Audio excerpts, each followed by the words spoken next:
AITA for asking my girlfriend's midwife about her nicotine use during pregnancy, which led to hospital rules forcing her to give up her dream birth plan. I, 29M, am expecting a baby with my girlfriend, 27F, who's due in September. From the moment we found out she was pregnant, my world shifted. Suddenly, it wasn't just about us anymore. It was about preparing for someone else, someone innocent and fragile, who would rely on us for everything. We spent months talking about names, buying baby clothes, and setting up the nursery. We argued over the right stroller, laughed about who would be better at changing diapers, and even took hospital tours to see the different delivery rooms. For the most part, it felt like we were in it together, a team ready to take on parenthood. But then, things changed. It started in May, a few months before her due date. I found out she had started using nicotine pouches again. For context, she had quit a year before, and I thought that was behind us. But apparently, during the pregnancy, she'd picked it back up. I didn't find out because she told me. I found out because I discovered boxes of used pouches hidden away in her bag. When I confronted her, she promised she would quit immediately. I wanted to believe her. I wanted to trust that she understood this wasn't about me or her anymore. It was about the baby. But a month later, I found more boxes, more receipts, more used pouches tucked away where she thought I wouldn't look. It crushed me. It wasn't just the fact that she was using them. It was that she was lying about it. She swore she was done, but the evidence told me otherwise. And when I confronted her again, she didn't take responsibility. Instead, she tried to justify it. She told me her midwife had said it was safer to use nicotine than to be stressed during pregnancy. That explanation felt off to me, so I checked with a doctor friend who confirmed my suspicion. That wasn't true. Even then, she doubled down. She said she would quit 5 weeks before the due date, and until then, she would tell me every time she took one. But during that period, she was using at least 4 a day. I felt stuck between anger and fear. Anger because she was lying to me, fear because I didn't know what kind of damage this could be doing to our baby. I didn't want to be controlling, but I also couldn't ignore what I was seeing with my own eyes. And no matter how much I argued, she brushed me off. Eventually, she claimed she had quit about 7 weeks before the due date. She said it with confidence, like the matter was settled. But then I found more pouches. Again, at that point, I didn't know whether to believe her or not. I wanted to trust her, so I gave her the benefit of the doubt. I told myself she was being honest this time. Looking back, maybe I was just desperate to hold onto some sense of stability. With the baby coming, I didn't want to be locked in constant conflict. I told myself, focus on what's ahead. Focus on the delivery. Focus on the baby. Let go for now. But deep down, the cracks are already there. Trust, once broken, doesn't just bounce back. And I could feel that gap growing between us. At that point, I had no idea how much bigger it was going to get. After I confronted my girlfriend about the nicotine pouches and she swore she would quit, I tried to take her at her word. I didn't want to be the kind of partner who hovers and checks up on everything. I wanted to believe she was serious, that the promise meant something. But the problem is, once trust is cracked, every little thing makes you suspicious. When she left her bag on the floor one day, I felt this urge to check. I hated myself for it. I didn't want to be sneaky or paranoid, but my gut told me something was off. And sure enough, there they were. More pouches. More evidence that she hadn't stopped at all. What hurt the most wasn't just the fact that she was using them. It was the lying.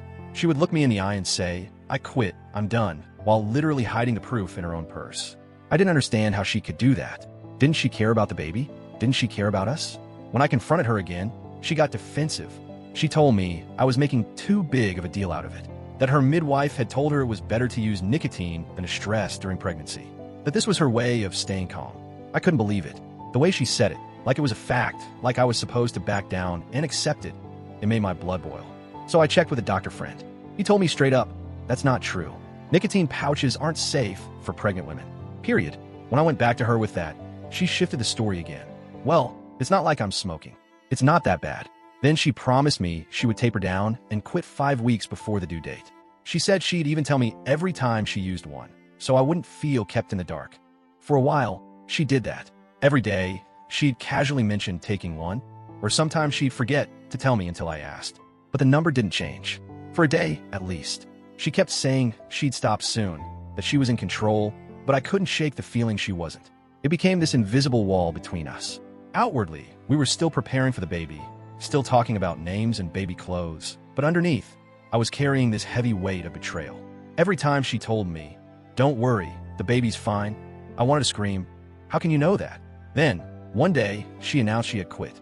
Just like that, no more pouches. She told me it was 7 weeks before the due date. So technically, she was ahead of schedule. She said it with this proud tone, like she expected me to celebrate with her. And for a moment, I wanted to believe her. I wanted to breathe a sigh of relief and finally let go of all the anxiety. But not long after, I found more pouches. Again, that discovery hit me harder than the first. Because by now, it wasn't just about the pouches, it was about the pattern. Promise, lied, discovery, denial. Over and over. It made me realize I didn't even know what to believe anymore. She could stand in front of me and swear she had quit, and I'd still be looking over her shoulder for the truth. So when she insisted she was done this time, I made a choice. I told myself I'd believe her, even though part of me knew better. I didn't want to keep fighting, not with the baby so close to being born. I thought maybe, just maybe, this time she was telling the truth. But the cracks in our relationship had already spread too far. Even if she was done, the lies weren't. And I couldn't shake the feeling that they were going to come back to haunt us. By the time we scheduled the hospital visit to tour the delivery rooms, things between us were tense, but we were both trying to keep a lid on it. The focus, after all, was supposed to be on the baby.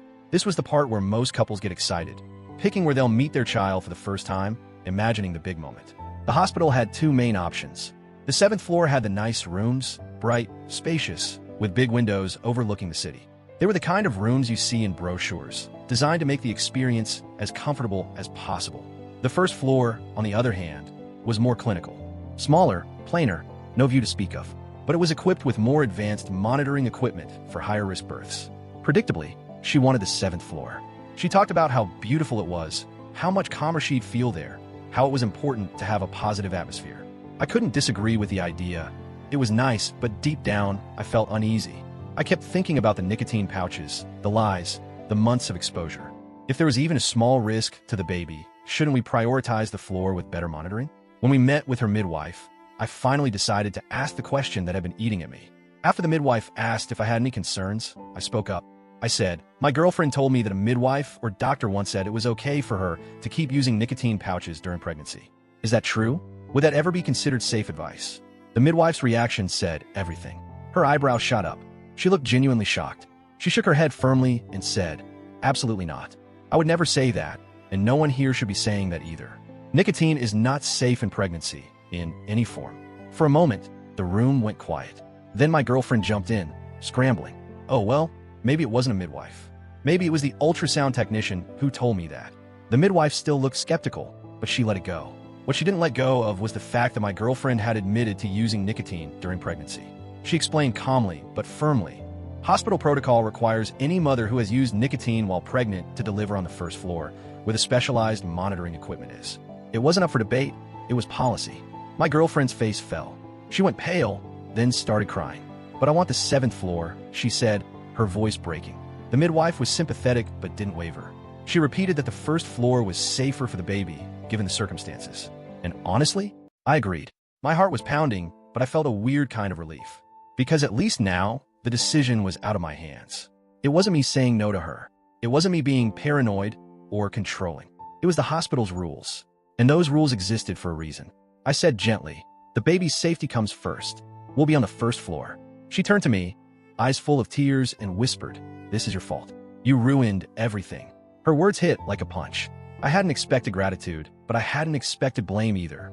I didn't set the policy. I didn't twist the midwife's arm. All I had done was ask a question when I had every right to ask. And yet, in her eyes, I was the villain, the one who had sabotaged her birth plan. I tried to explain that I hadn't known about the policy, that I wasn't trying to ruin anything. But she wouldn't listen. The damage, in her mind, was already done. As we left the hospital, she barely looked at me. She walked ahead, wiping at her face, and when I tried to put a hand on her shoulder, she shrugged me off.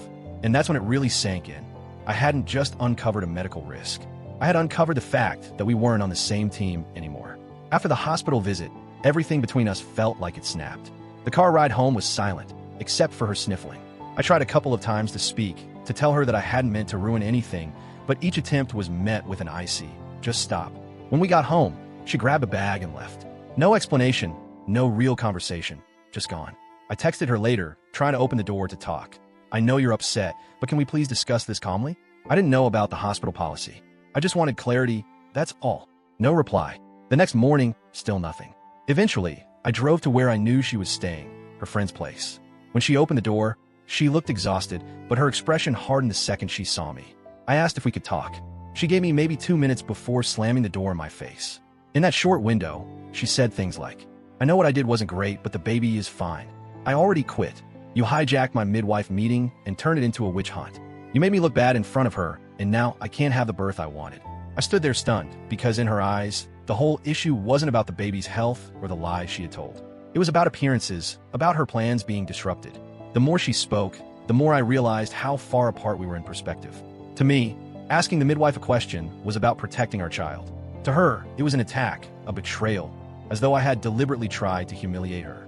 After the door slammed, I sat in my car for nearly an hour, trying to make sense of it. I thought about the words she used, villainized, ruined, hijacked. None of it matched my intent. All I had done was ask one simple, reasonable question. If she hadn't lied to me in the first place, if she hadn't invented this story about some medical professional supposedly saying nicotine was fine, I never would have had to ask. But she couldn't see it that way. To her, I was the problem. The days that followed were more of the same. Ignored texts, cold shoulders, short, dismissive replies when we did speak. She kept insisting she had quit, that I was overreacting, that I was making her pregnancy harder by adding stress. But what she wouldn't do was take accountability. Not for the months she had been using nicotine, not for the lies, not for the fact that she had put our baby at risk. It was surreal. I felt like I was trapped in a bad dream, where the logic was flipped upside down. I was being cast as the villain simply for caring too much, while the actual harmful behavior was brushed off as not that bad. And the worst part? I couldn't shake the feeling that she genuinely believed it. That realization left me with a knot in my stomach. Because if this was how she reacted before the baby was even born, defensiveness, denial, zero accountability, what was it going to be like afterward? Parenting isn't easy. It's full of stressful choices and hard truths. If she couldn't face this one, how would she handle the rest? For the first time since finding out I was going to be a father, I didn't just feel scared about the baby. I felt scared about the person I was supposed to be raising him with. In the quiet that followed, I had more time to think than I wanted. And the more I thought, the more I realized this wasn't just about nicotine pouches, or hospital policy, or even the fight at the midwife's office. This was about something bigger: trust, accountability, and what kind of parents we were going to be. Before all this, I would have said my girlfriend was a good partner. Sure, she had her stubborn moments, but who doesn't? We'd had disagreements, but nothing that felt unmanageable. I never saw her as reckless or dishonest. But this snooze situation, as I've started calling in my head, showed me a side of her I had never seen before: defensiveness, denial, and a willingness to lie straight to my face. And once you see that side of someone, you can't unsee it. I kept replaying the chain of events. She promised to quit, lied, got caught, promised again, lied again. She invented stories about medical professionals to justify herself, even doubling down when I challenged her. And when the truth came out at the hospital, she didn't break down in remorse. She broke down in anger at me, as if I had caused the problem by asking a question. That kind of thinking scared me, because if she could twist the story this way now, what would it look like later, when parenting got harder? What would happen the first time we disagreed on how to discipline, or on how to handle an illness, or on what was best for our son? Would I always be painted as the villain just for pushing back? There had been smaller red flags before, now that I looked back. Times when she brushed off responsibility, times when she bent the truth to make herself look better. I had ignored them, told myself they weren't a big deal. But this wasn't a small red flag anymore. This was a full-blown siren. I'll be honest, if it weren't for the baby, I would have walked away. That thought alone shook me, because once upon a time, I couldn't imagine leaving her. But now, after seeing how she handled something as serious as this, the idea of being with her long-term felt impossible. At the same time, I felt stuck, because leaving now didn't just mean ending a relationship. It meant becoming a single parent before my son was even born. It meant splitting custody, sharing decisions, introducing instability into his life before he even had a chance to experience stability. The thought of that broke me, so I convinced myself to wait, to hold off on any big decisions until after the baby came. Maybe she would change. Maybe once she held our son in her arms, the reality of responsibility would finally click. Maybe the stubborn, defensive side of her would soften. But deep down, I couldn't shake the doubt. Trust is like glass. Once it's shattered, you can glue the pieces together, but the cracks never disappear. And right now, the cracks between us were everywhere. What made it worse was the loneliness. I couldn't really talk to her about how betrayed I felt, because any attempt just turned into another fight. And I couldn't fully unload on friends or family. Because how do you explain that the person you chose to have a child with is actively harming that child before he's even born? It felt shameful, humiliating, like admitting I had made the wrong choice. And maybe that's the truth I didn't want to face. I had made the wrong choice. But the baby was coming, whether I was ready or not. For now, I made a choice. I'm staying. Not because I think everything is fine, not because I've magically regained trust, but because I feel like walking away before my son is even born would only add to the instability he's already inheriting. Do I feel betrayed? Absolutely. Do I feel angry? Every single day. But I also feel a responsibility to see this through, to at least wait until he's here to see if maybe holding him will change her perspective, if maybe she'll finally realize what's at stake. Still, I can't lie to myself. Something inside me broke when I learned she had been lying, when I watched her twist the narrative and blame me for asking a single, reasonable question. I don't know if that break can ever be repaired. The truth is, if I wasn't about to become a father, I'd be gone already. And admitting that makes me feel both guilty and strangely free. So here I am, caught between betrayal and responsibility, between my own hurt and my son's future. And that's why I'm asking you all, AITA for ruining my girlfriend's labor plans by asking the midwife about her nicotine use, even though all I cared about was the safety of her baby?